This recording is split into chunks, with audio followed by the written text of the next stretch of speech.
আসসালামু আলাইকুম সুপ্রিয় ভিউয়ার্স, পুরাতন ব্রহ্মপুত্র নদ মেলান্দহ জামালপুর পেজে সবাইকে স্বাগতম।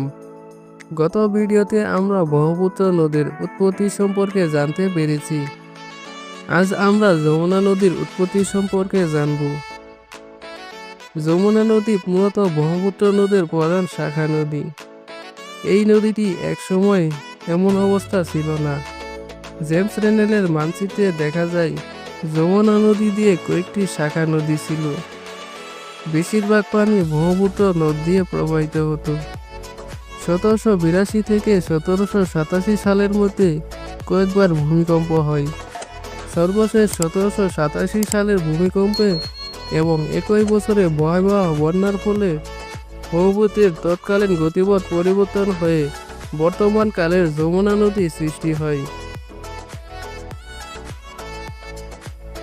জামালপুর জেলার দেওয়ানগঞ্জ উপজেলার বাহাদুরাবাদ ঘাট নামক স্থানে ব্রহ্মপুত্র নদ তার পুরনো গতিপথ পরিবর্তন করে দক্ষিণামুখী যমুনা নামে প্রবাহিত হয়ে রাজবাড়ী জেলার গোয়ালন্দে পদ্মা নদীর সাথে মিলিত হয়।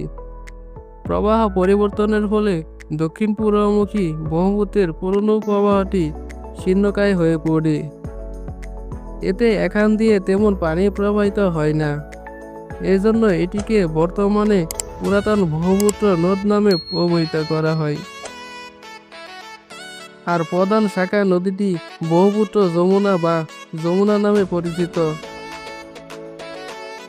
বাংলাদেশ ভূখণ্ডে ব্রহ্মপুত্র যমুনার দৈর্ঘ্য 276 কিলোমিটার, যার মধ্যে যমুনা নদীর দৈর্ঘ্য 205 কিলোমিটার।